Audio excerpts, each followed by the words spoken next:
He excelled at sports, built for battle. Jesse Matthew had the physical physique of a quintessential American football player. Large enough to be offered to play at the college level. When his college football days were over, Jesse stayed strong, popular in his hometown of Charlottesville, Virginia. You know, he was from this community. He played football in our local high school. He helped coach football in one of our private schools in Charlottesville. He was a frequently seen figure on our downtown pedestrian mall. His first victim was 21-year-old student Morgan Harrington, abducted on a prestigious college campus. Eventually, Morgan would be found dead. 5 years later, Jesse Matthew snatched a second student, Hannah Graham, from the same university town. We were against an apex predator who was comfortable abducting, raping, and murdering a girl. Detectives gather evidence until a picture of a suspect emerges. Which piece of the jigsaw puzzle will reveal Jesse Matthew? What would be the killer's mistake? It would have been really fun seeing how she turned out.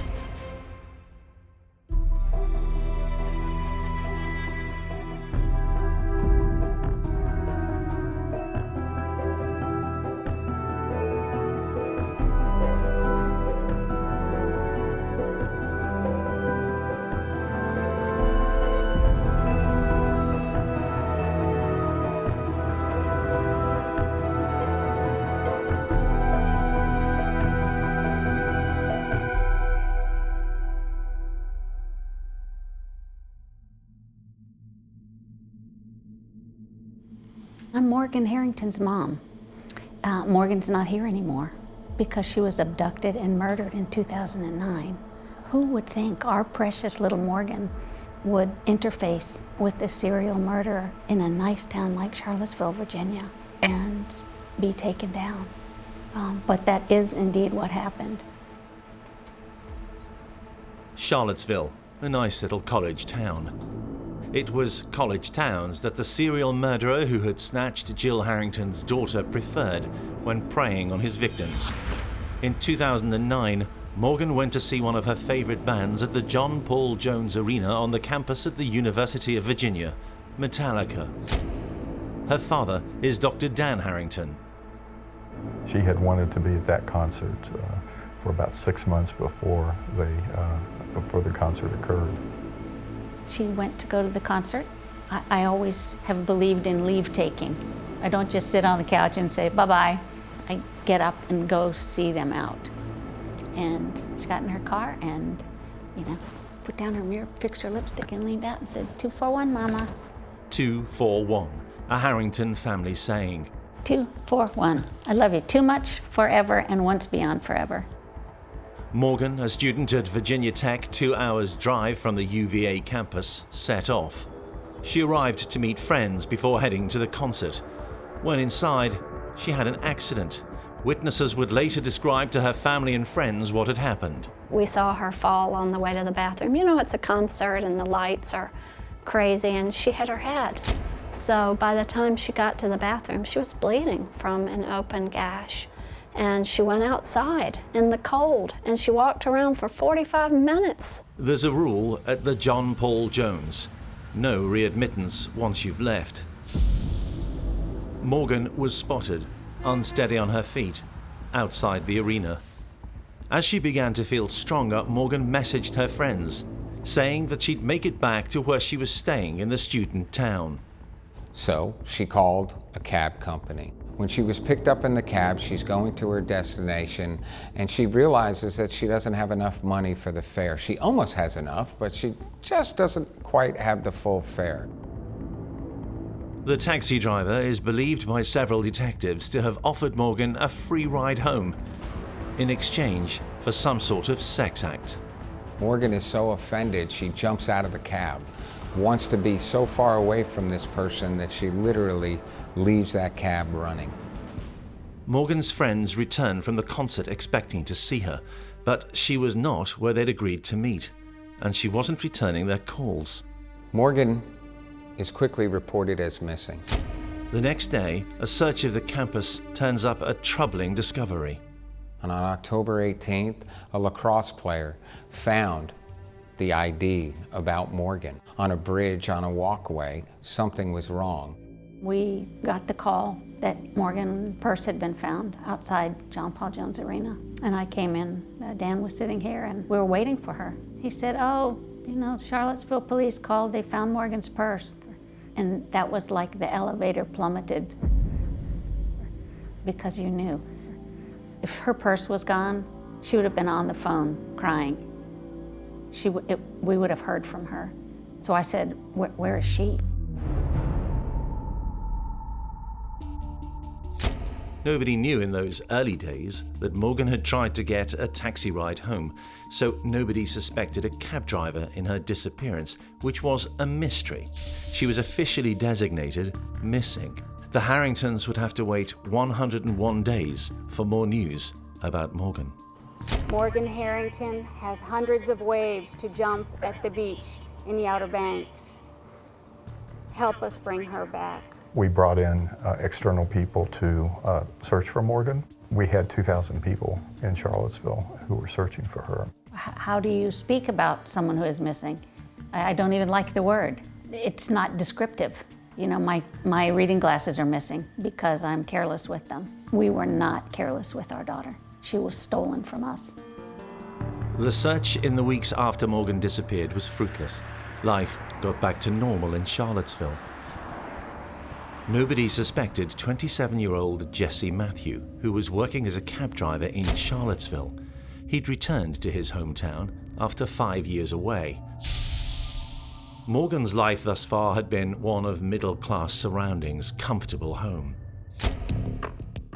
What of Jesse Matthew? He came from a devout Christian family in Charlottesville.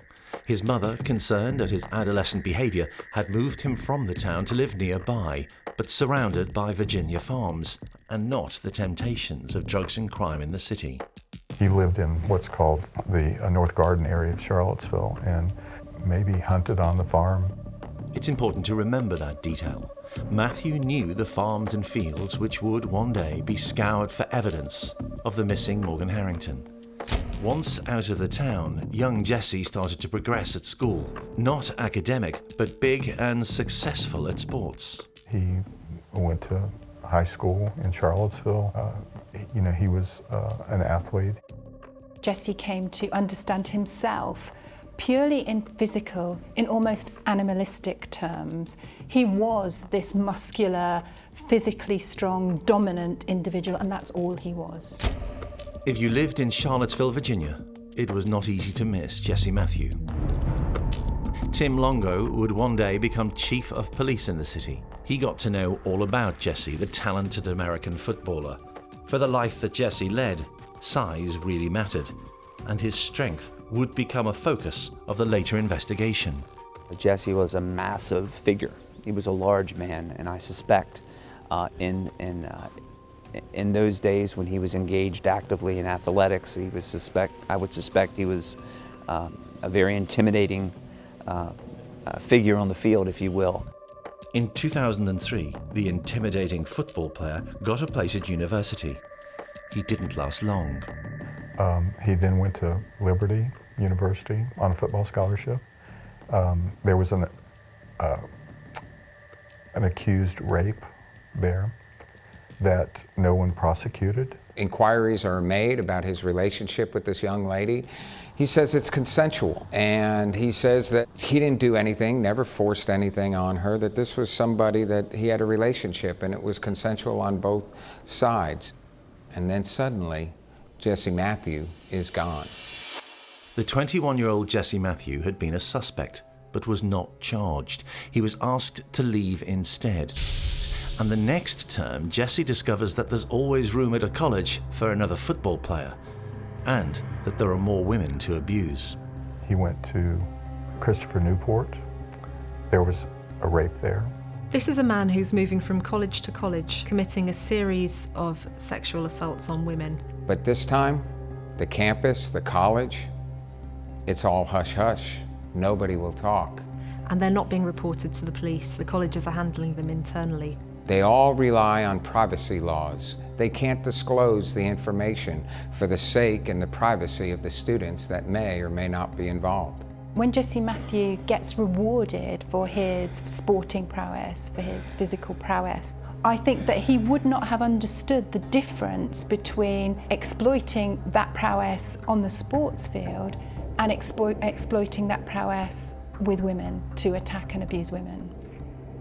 On both campuses, it appeared that one student had made a claim about another, Jesse Matthew, who had, in turn, claimed that acts of sex had been consensual. Matthew evades arrest. He is not DNA swabbed. It's no longer a university problem. They're able to perhaps tell that the victim, the student, that the problem has been removed, and nothing gets done. There is no thorough, diligent police investigation into the assault of this young lady. There's something about the pattern of offending, the persistence of it, and the intensity of it, which suggests to me that this activity is all-consuming for Jesse Matthew. It is who he is, it's who he becomes, it's what his life is about, the pursuit of this quest to satisfy his violent and sexual urges. That is all he is. He shapes his life to facilitate the activity. It fits in with the more important quest meaning to his life, which is the pursuit of these animalistic, predatory urges. Jesse Matthew was a danger to women, but was not on the police records for rape, so he was still to yield his DNA to the US national database called CODIS. DNA is the detective's friend. With it, crimes can be more easily linked to an offender. Without it, rapists like Jesse Matthew can go undetected. He was yet to make the mistake of being arrested for a crime which required a DNA swab, so he was free to attack again.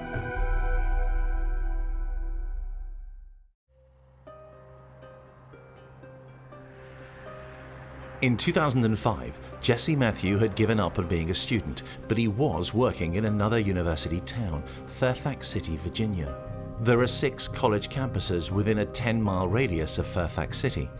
Matthew was a regular at university events, which allowed him to prey on undergraduates who assumed themselves safe, but who were not. Brian Harris was a homicide hunter for 20 years. He's been investigating the Jesse Matthew timeline. In September 2005 in Fairfax City, there was yet another sexual assault victim. It is as if he is a wild animal. All he knows, all he is aware of, all he is focused on are his urges. But she was a survivor. And the woman remembers enough to be able to generate an e-fit, so they are able to create a physical likeness of him. And he also leaves behind some DNA.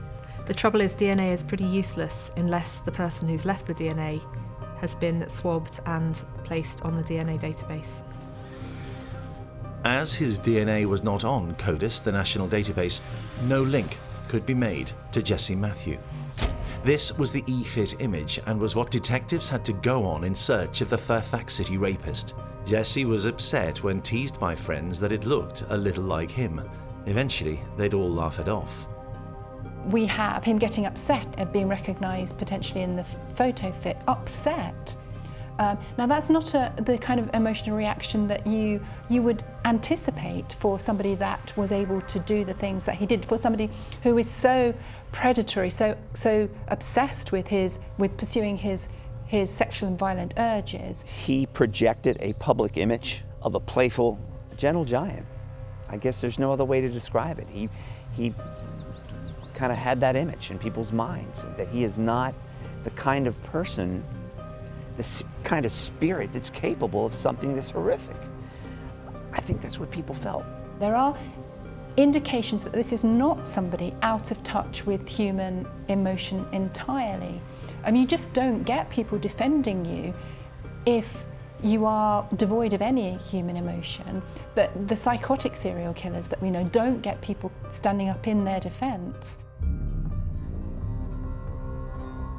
Opportunity after opportunity to arrest Jesse Matthew for sex crimes had come and gone over a 4-year period between 2002 and 2006.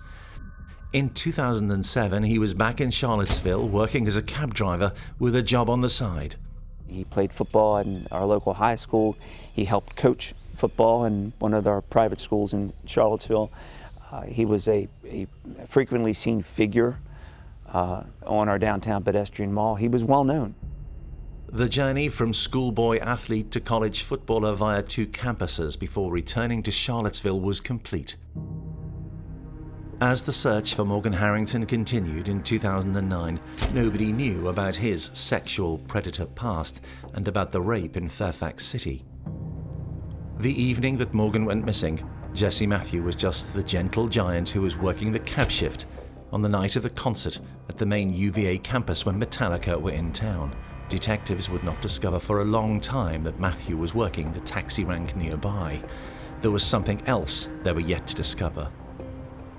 Morgan was looking for a ride. During the same time, Jesse Matthew has suddenly stopped taking cab calls. The cab company describes the night for Jesse as being extremely busy, constant call after call after call. But around 9:30, Jesse stopped answering. They couldn't get a hold of him. This is the exact same time that Morgan went missing. That piece of evidence would remain unknown for another 6 years. How, after all, would investigators have uncovered it? They would need to request the records to want them. They would have to suspect Jesse Matthew. They didn't. No witnesses had seen him with Morgan. No security cameras had captured the moment that he picked her up in his cab.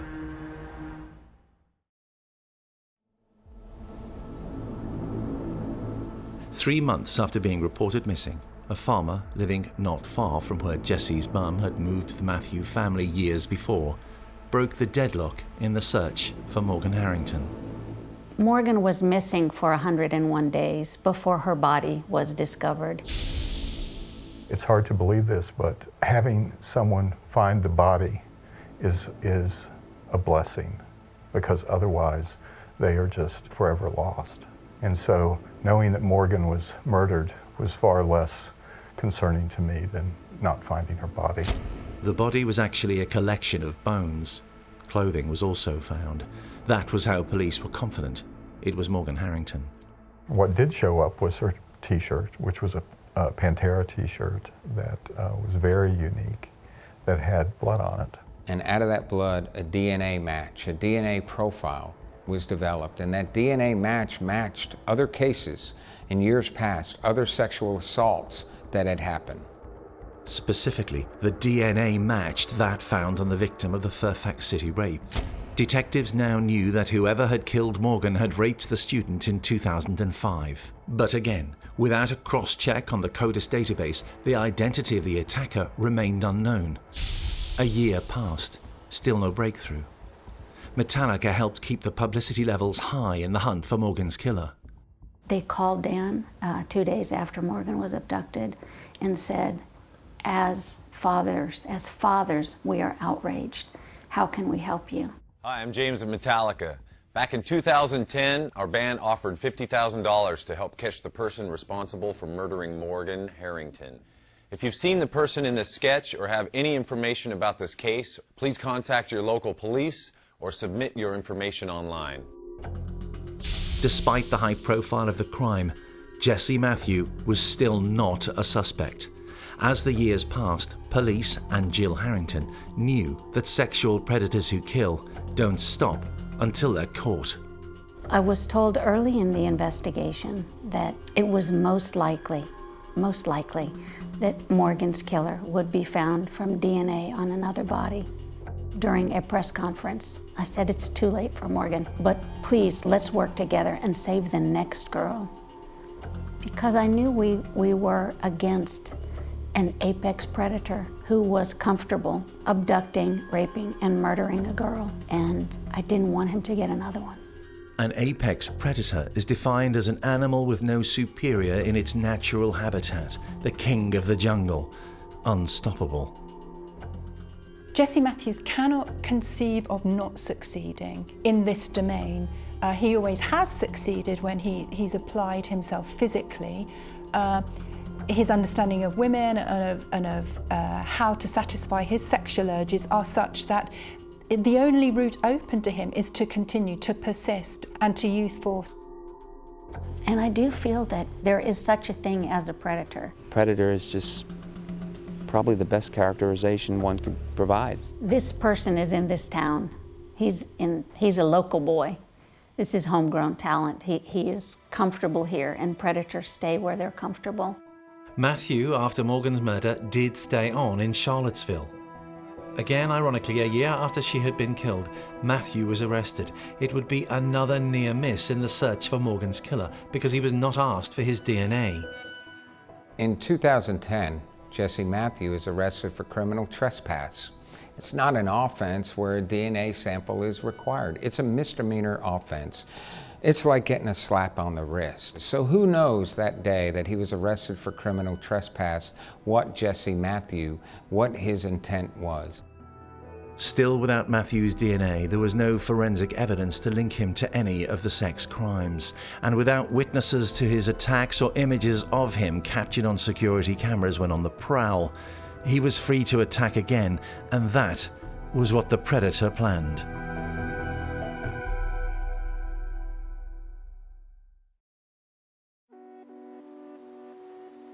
Early one morning in 2014, Charlottesville Chief of Police Tim Longo received a call. I was in Texas teaching a class to a group of police officers, and I got up one morning and there was an email from a mother from Northern Virginia. And I'll paraphrase the email. It basically said, "Chief Longo, help find my daughter's friend." I didn't know what she was talking about. I had just gotten to Texas. I wasn't aware of what had occurred over the weekend, so I quickly called home to find out that a 19-year-old University of Virginia student had come missing over the weekend. By the end of the day, I made a decision I needed to come home and meet two people that I would come to know, and John and Susan Graham. The Graham family was British, working and studying in the United States, and their daughter Hannah was the young student who had gone missing.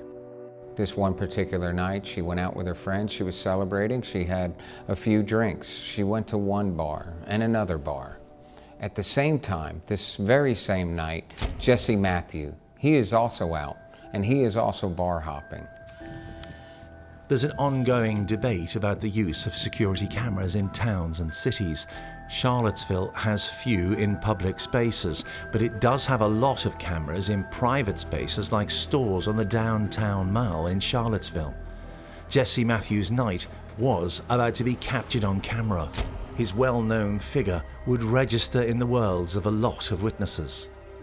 He went to at least 3 different bars. At each bar, every bartender, all the employees still remember Jesse Matthew.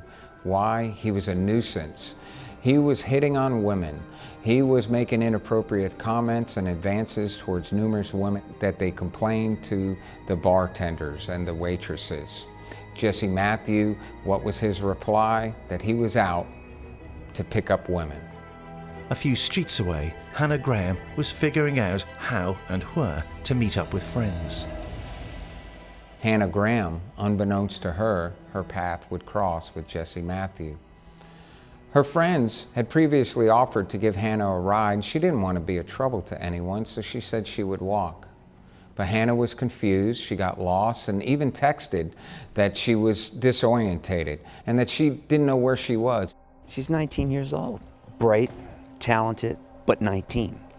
You know, I worked very hard in the early stages of this investigation not to allow the image of this sweet young girl to be tarnished because of the decisions that she may have made that night, whether it be alcohol or something else. I don't think she deserved that. I don't think her family deserved that. And I worked very hard to make sure that we didn't paint that image.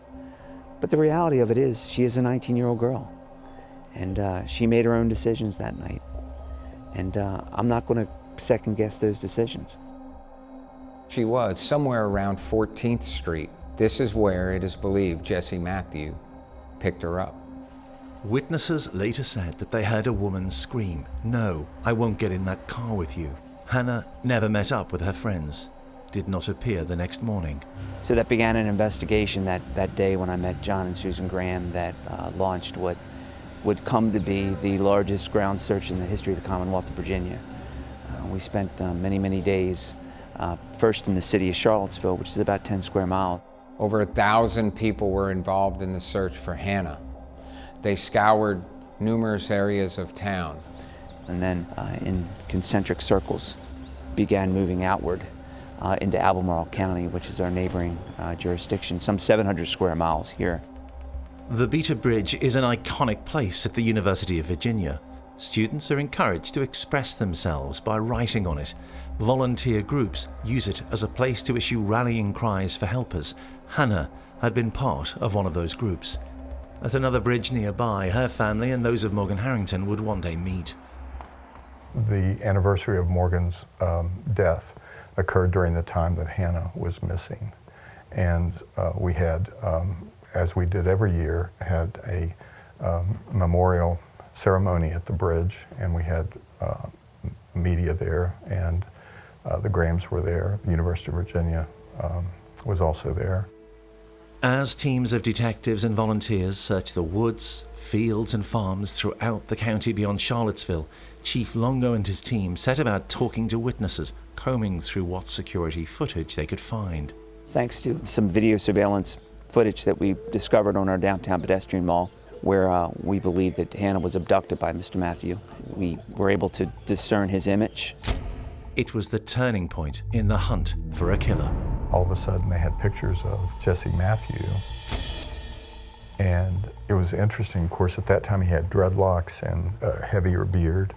And one morning I looked at my Facebook, and this woman had messaged me, and she said, "I worked with Jesse Matthew, and here's a picture of him from 6 years ago."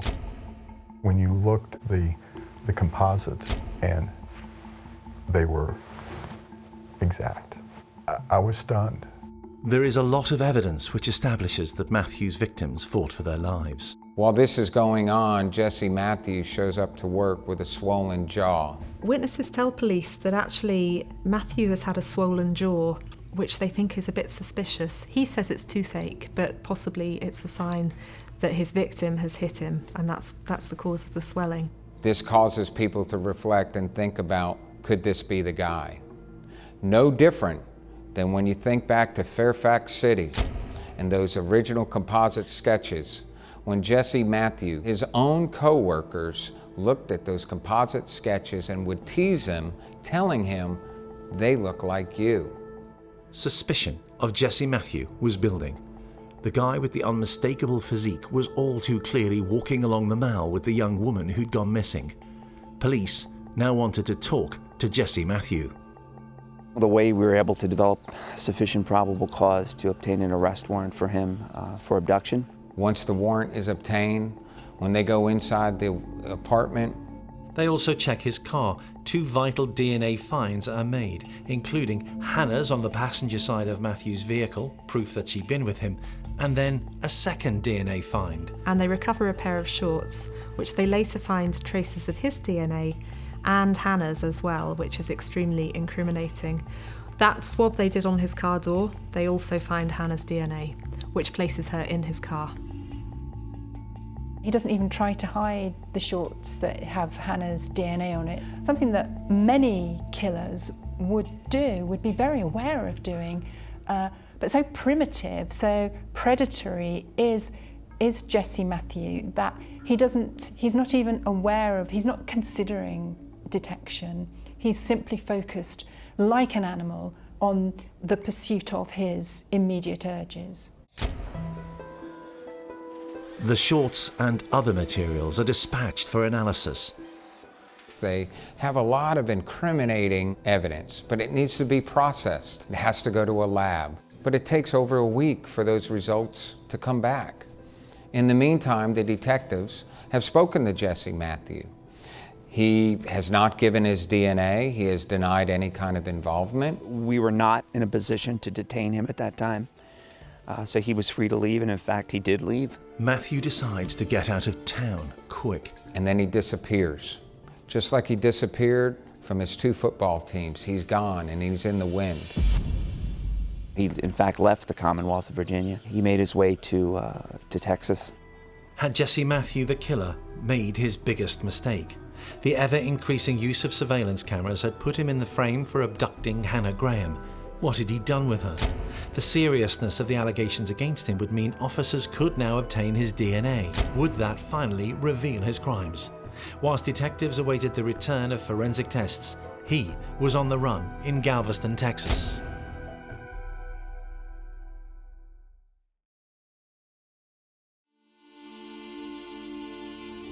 A month after being seen on the downtown Charlottesville Mall with Hannah Graham on the night that she went missing, the runaway Jesse Matthew was caught.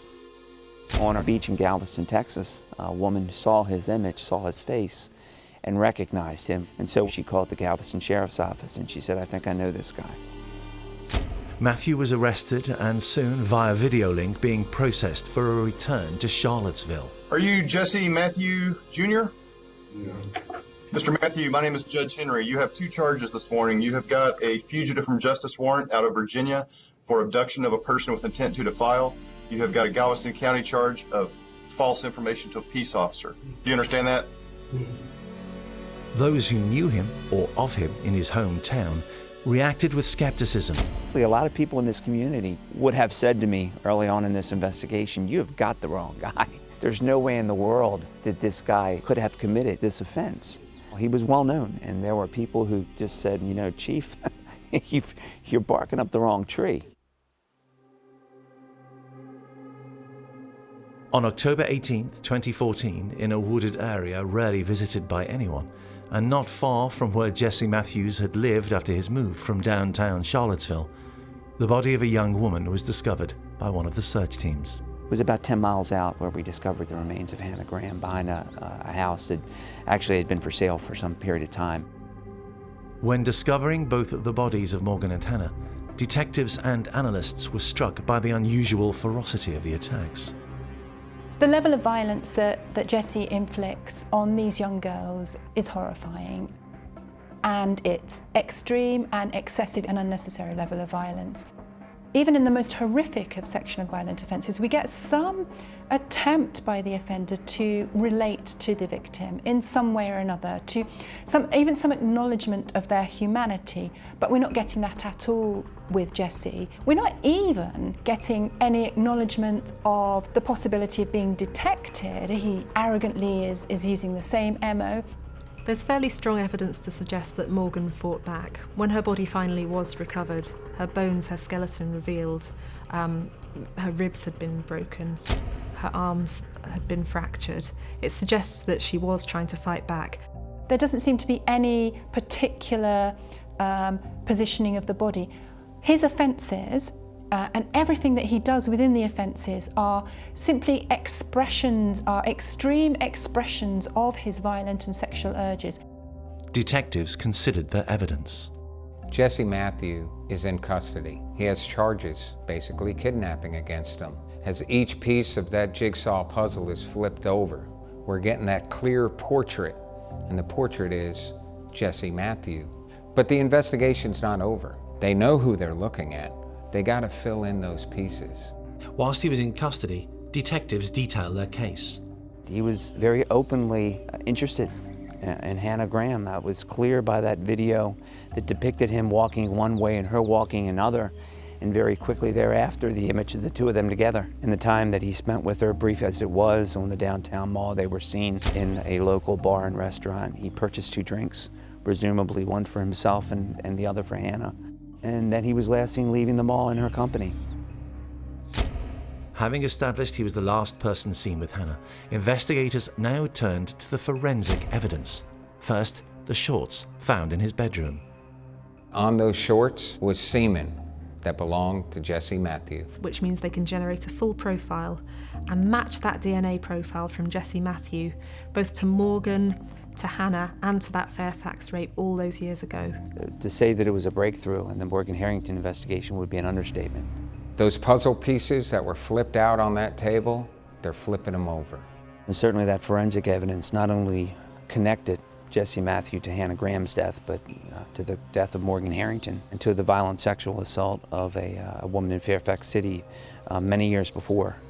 They know that Matthew's DNA was on the shirt worn by Morgan Harrington. And when they did eventually recover her shirts, they found some DNA on there, some blood, which possibly came from her assailant, and maybe it came from a scratch or from a bite or something. It suggests that she was fighting for her life. Many years had passed since Morgan's disappearance and the discovery of her remains. And frankly, it was a mystery in our community and perhaps across this country as to who was responsible for the death of Morgan Harrington. And to be able to bring that case to closure was a milestone. Would the killer's mistake of being captured on camera lead to his conviction? Virginia is one of 47 states in America which allows defendants to offer a so-called Alford plea. Matthew chose this route when facing charges in Fairfax City. He did not plead guilty, but would not contest the charges of rape against him. I think the evidence against Jesse Matthew, had this case went to trial, was overwhelming. I gotta think that one of the reasons why he took the Alford plea that he did in Fairfax City was there came a point in that trial, I suspect, that he realized that the government's evidence against him was more than sufficient for a fact finder to return a verdict of guilty. Next came his appearance in court for the murder of Hannah Graham, seen on camera with Jesse Matthew. They're flipping over each piece and they're getting a clearer picture. And who do they see? That jigsaw puzzle with all those pieces being flipped over is a portrait of Jesse Matthew. The Hannah Graham case was just so clear that they had pictures of him with her, and so immediately it was a death penalty case. But Morgan's case, they had still not charged him with Morgan's death. And so finally, after several months, they charged Jesse with Morgan's death, and we went to an arraignment in Charlottesville. Matthew again offered an Alford plea. The big distinction between that plea of guilty in Fairfax City and his guilty plea here in the county of Albemarle was to hear Jesse Matthew say, when asked the question, and are you pleading guilty because you are in fact guilty, to hear him say yes, clearly admitting to the murder of these two women, was it was an incredible moment for their family and certainly for this community, to hear him accept responsibility for those horrific acts. Jesse Matthew got 7 life sentences to be served consecutively, not concurrently. He yielded any chance for parole or geriatric release, any reason for early release, good behavior, or whatever that might mean, at a supermax prison. He's serving in the far corner of the state in a supermax. It's called Red Onion. It's a fairly notorious, isolated, hardcore prison. I'm told that he spends almost 24 hours a day in his cell, and that may remain the case. In most investigations, a killer is revealed as having made a number of errors, but there's always one which proves pivotal as detectives piece together their case, which was Matthew's mistake. It was to give police enough of a chance to collect his DNA, which he had avoided doing throughout his predatory criminal career. He had escaped being charged after a campus sex attack in 2002 because there had not been enough evidence, and again in 2003. And you know, in those early cases where he was sexually assaulting women, they weren't reported to the police, and so they weren't really investigated. And maybe that's why he thought, I can just do this. No one's reporting me. I can move on. I can offend again. He got greedy. But as his offences escalated and became more serious, so did the resources towards tracking him down. And he was leaving DNA each time. All it then took was for him to slip up, become a person of interest, for the police to take some of his DNA. He essentially got away with attacking women. The endless advances that we know he made alongside these essentially endorsed, they reinforced the pattern of offending.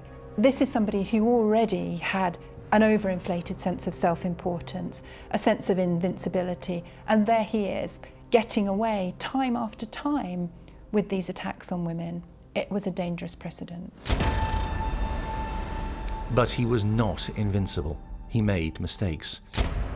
All of the near misses from justice came home to roost because Matthew forgot the role played by cameras in modern towns and cities. CCTV cameras capture her movements pretty much minute by minute. They also capture Jesse Matthew and place him with her. It just made sense that video surveillance technology would be one of many ways in which to provide a safe environment for those who would come and enjoy downtown Charlottesville. And we had been making that plea to the local governing body for some years. And frankly, there was a lot of resistance, not just by the governing body, but there were some citizens that were resistant against the placement of video cameras, even in a public square. I think it became clear to many people in the aftermath of this terrible series of events how important such equipment could be. In no other case, the retrospective investigation of a criminal offense. It was very, very critical piece in this investigation. And it was one that almost certainly saved lives. If Jesse Matthew hadn't been caught, he would have continued offending and the rate of offending would have increased. This is somebody who, this was his life, and every time he got away with it, it just reinforced his commitment and his belief in the rightness of what he was doing. Jesse Matthews is a predator. I think predators are different stuff, but predators have to pass in the environment where the prey is, because that's what they do, is they hunt prey. If you look at the footage on the downtown mall when Jesse Matthews saw Hannah Graham, in 3 strides, he went from Fat Albert to Cheetah, because he had to assume the guise of Fat Albert and, you know, just a big gentle giant. But given the chance, he reverted to his real stuff. Being spotted on camera with a girl who was reported missing began a train of events which has left Jesse Matthew in a cell for the rest of his life. I've actually measured it out in my home, just how small a space he has. And for a man his size, he could take 2 1/4 steps. Large steps, but that's all. I think the walls are concrete. It must be miserable. I say it's no different than if there was a rampaging bear in our neighborhood. People are not safe with the bear in the neighborhood. People are not safe with Jesse Matthews free and loose in the world. And he will never be that again.